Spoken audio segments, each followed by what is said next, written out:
하나님만 의존하라는 제목으로 말씀을 선포하겠습니다. 어떤 박사가 자기가 만든 로봇이 세계에 최고라며 자랑을 했습니다. 이 로봇은 주인의 마음을 다 읽는다고 합니다. 그런데 어느 날 박사가 로봇을 데리고 성전에 기도하러 갔다고 합니다. 기도를 마치고 나오니 로봇이 갑자기 바닥에 머리를 박고 고장이 나 있었습니다. 박사가 당황해서 로봇을 수리해 다시 세워 놓았더니 다음 날에는 아예 팔다리가 분해되어 나뒹굴고 있었다고 합니다.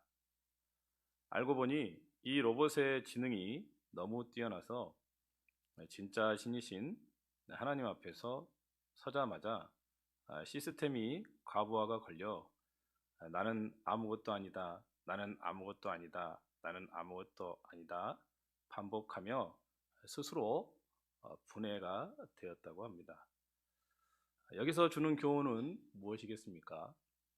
인간이 만든 정교한 우상, 계획과 계획도 하나님의 임재 앞에서는 일종의 시스템 오류일 뿐이라는 것입니다. 오늘 말씀에 당시 이스라엘 백성은 하나님을 잊은 채 영적으로 타락한 상태에 있었습니다. 그래서 정치적으로나 군사적으로 쇠퇴하여 오랜 숙적인 블레셋의 정복당에 그 밑에서 살고 있었습니다.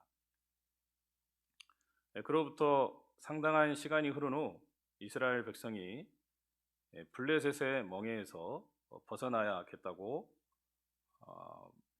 느끼기 시작했다는 사실을 알 수가 있습니다. 이스라엘 백성은 군대를 소집해서 블레셋의 전쟁을 걸지만 패배하고 맙니다. 그들은 패배 원인을 규명해야겠다는 생각에 군사회의를 열었습니다. 그때 누군가 이런 제안을 했습니다.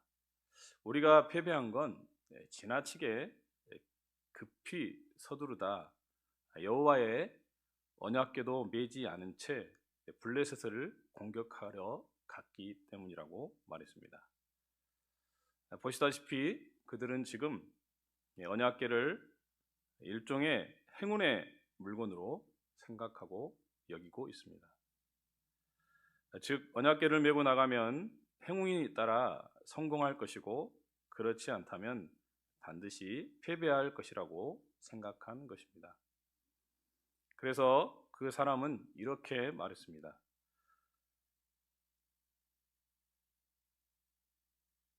우리가 이렇게 패배한 원인은 언약궤 없이 나갔기 때문이다. 그러니 이번에는 군대를 소집해서 언약궤를 들고 나가면 반드시 이길 것이다. 반드시 블레셋을 정복할 수 있을 것이다 라고 자신 있게 말했습니다. 이스라엘 백성들은 그 말을 따릅니다. 또다시 군대를 소집해서 언약궤를 메고 올라가 블레셋에 도전합니다. 이번에는 그냥 패한 정도가 아니라 완전히 참패하여 적들 앞에서 도망했고 또 블레셋에 하나님의 언약궤마저 빼앗기고 말았습니다. 블레셋 사람들이 하나님의 언약궤를 그들 나라로 가져간 것입니다. 블레셋 사람들은 빼앗아온 언약궤를 부수지 않았습니다. 오히려 이렇게 말했습니다. 이 물건은 아주 귀한 것이다. 이것이 그동안 이스라엘 백성에게 굉장히 많은 승리를 안겨주었다. 그러니까 이 물건이 우리에게도 큰 도움을 줄 날이 올지도 모른다. 그리고 그들은 여호와의 언약궤를 자기들 신을 모셔놓은 다곤 신전에 갖다 두기로 했습니다.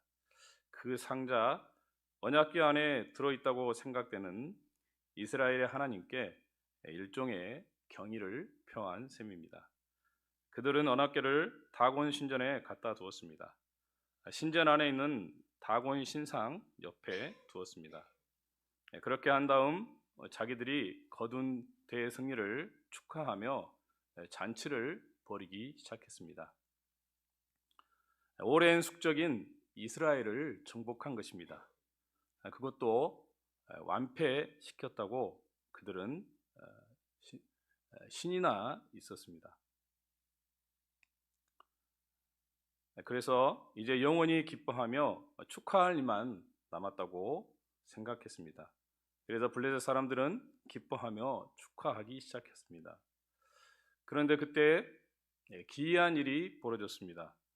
다곤 신전을 지키는 사람이 늘 하던 대로 신전을 순찰 중이었습니다.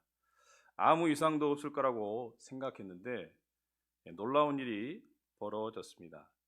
그들의 다곤 신이 여호와의 궤 앞에 엎드러져 얼굴을 땅에 박고 있었던 것입니다. 그는 왜 이런 일이 일어났는지 도무지 이해할 수가 없었습니다. 정말 뜻밖의 일이 일어난 것입니다. 그래서 성경에 나온 대로 그는 다곤을 다시 일으켜 세워놓았습니다. 여호와의 언약궤 바로 옆에 다시 세워놓은 것입니다. 그리고 그를 포함한 모든 블레셋인은 또다시 승리를 축하하며 기뻐했습니다. 그런데 성경을 보면 그 사람이 또 신전에 가보니 다곤이 또다시 여호와의 궤 앞에 엎드러져 얼굴을 땅에 박고 있었다고 나옵니다. 이번에는 두 손과 머리까지 끊어져 문지방 위에 있었습니다. 그는 그만 깜짝 놀라고 말았습니다. 다 없어지고 다곤의 몸뚱이만 남아 있었다는 것입니다. 이것이 바로 오늘 본문에서 말씀하고 있는 이야기입니다. 그렇다면 구약 시대에 이스라엘이 패배한 이유는 무엇일까요? 언약궤 때문일까요? 그렇지 않다고 말을 하고 있습니다. 이스라엘 백성이 내적으로 약해졌기 때문이라고 말을 하고 있습니다. 이스라엘 백성이 왜 약해졌을까요?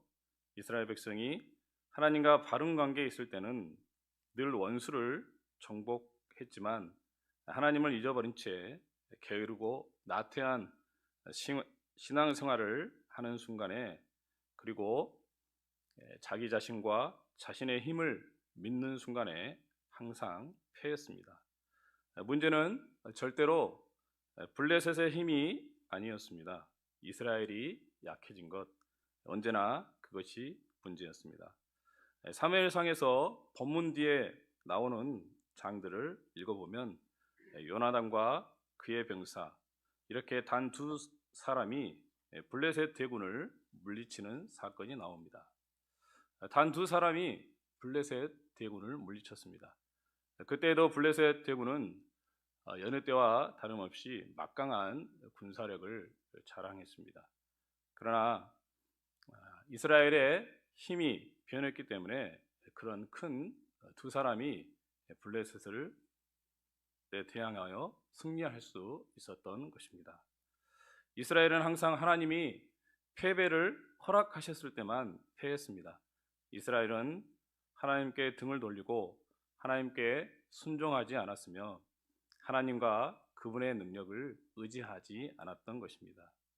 이스라엘이 그렇게 할 때마다 하나님은 그들을 내버려 두셨습니다.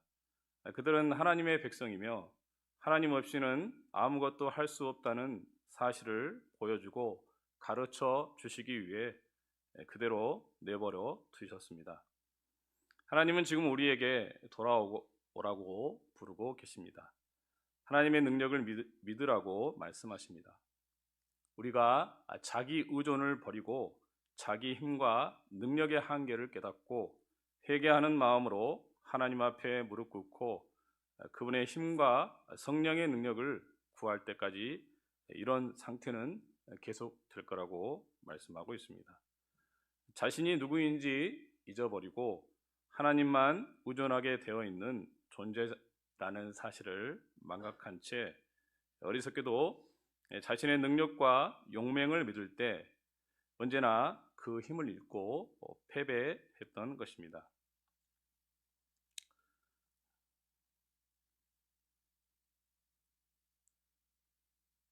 다곤 신전 바닥에 계속 엎드려 뜨리시는 하나님이 지금 우리 삶 속에서도 소란하게 만들고 계신다는 것입니다. 하나님은 인간이 하나님을 떠나서 인생을 즐기도록 내버려 두시지 않을 것입니다. 하나님은 우리에게 말씀하셨습니다. 내 하나님의 말씀에 악인에게는 평강이 없다 하셨느니라. 이사야 57장 2절 말씀에 하나님이 다곤 신전에서 가르쳐 주신 것이 있습니다. 하나님은 살아계신 분이라는 것입니다. 그분은 사람들에 의해 운반되는 분이 아닙니다. 다시 말해서 살아계신 하나님, 전능하신 영원하신 하나님, 능력의 하나님임을 가르쳐주고 있는 것입니다. 우리가 하나님이 패배했다고 생각할 때 하나님은 행동을 개시하십니다. 우리가 하나님을 잡았다고 생각할 때 우리의 신을 엎드려지게 하십니다. 하나님은 우리가 감금하거나 제재할 수 있는 분이 아닙니다. 무한하시고 절대적이며 영원하신 살아계신 하나님입니다. 그분이 유일하신 하나님이라는 사실을 기억하는 것은 매우 중요합니다. 블레셋인은 그분을 다곤 신 옆에 세워두면서 하나님께 경의를 표하고 있다고 생각했습니다. 그는 여러 신 중에 하나다. 우리의 다곤 신과 비슷하니 다곤 옆에 세워두자. 그들은 하나님을 여러 신 중에 하나라고 생각했습니다. 그러나 다곤 신전에서 하나님은 그분만이 유일한 하나님을 증명해 보이셨습니다. 우리에게 다곤은 무엇입니까? 자녀입니까? 어떤 지식입니까? 인생에서 하나님 아닌 다른 것을 하나님 옆에 나란히 세워두면 하나님이 다곤신처럼 넘어뜨리실 것입니다. 하나님은 내 마음을 다하고 목숨을 다하고 뜻을 다하고 힘을 다하여 하나님을 사랑하라고 우리를 부르십니다. 하나님은 우리 인생의 보좌에 앉길 원하십니다. 우리 존재의 중심에 있고 싶어 하십니다. 우리의 전적인 충성을 원하십니다. 그분은 우리의 사랑을 그 누구와도 그 무엇과도 공유하려 하시지 않습니다. 그분은 살아계신 하나님일 뿐 아니라 유일하신 하나님입니다. 그렇게 해서 하나님은 하나님이 지시하신 방법대로 다가가야 한다는 것을 가르쳐주고 있습니다. 구약에서 이스라엘 백성과 블레셋인이 잘못된 방식으로 하나님의 궤를 다루다가 고난당하고 벌 받는 장면을 목격할 수 있습니다. 하나님이 정하신 방법대로 다뤄야 하는 것입니다. 오늘날도 마찬가지입니다. 우리가 정말 하나님의 축복을 받고 그분을 알고 싶다면 하나님이 정하신 방법대로 그분께 나아가야 합니다. 하나님께 나아갈 수 있는 길은 오직 한 길밖에 없습니다. 내가 곧 길이요 진리요 생명이니 나로 말미암지 않고는 아버지께로 올 자가 없느니라. 요한복음 14장 6절 말씀에 주 예수 그리스도를 통해서라고 말씀하고 있습니다.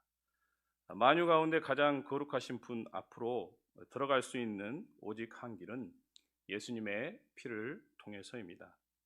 우리 하나님은 패배하지 않으십니다. 그분은 여전히 보좌 위에 계십니다. 그분이 친히 원수들을 모두 멸망시키실 것입니다.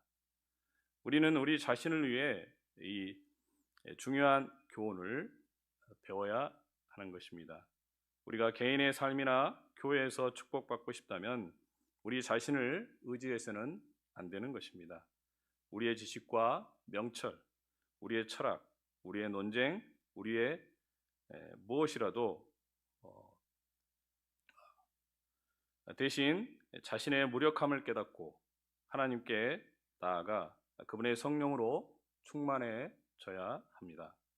성령으로 충만해져야만 자신의 죄를 깨닫고 회개하고 통회하여 홀로 구원하실 수 있는 우리 주 예수 그리스도께 돌아서게 할 수 있는 것입니다. 왜냐하면 이 구원은 예수님께서 홀로 다 이루신 것이기 때문입니다. 단 일도 인간의 노력이 무력했던 것입니다. 예수님께서 다 이렇게 이루신 그 은혜를 생각할 때, 이 복음을 전할 때 믿고 예수님의 영으로 충만해질 거라고 믿습니다. 네, 말씀을 마쳤습니다. 네, 기도하겠습니다. 하나님 감사합니다. 오늘도 이렇게 이 금요일 밤에 하나님 전에 나와서 말씀을 드렸습니다. 다곤신 우리에게 무엇이 하나님보다 더 의지했던 것이 있다면 하나님을 더욱더 사모하고 간절히 하나님을 부를 수 있게 하여 주시옵소서. 예수님의 이름으로 기도하옵나이다. 아멘.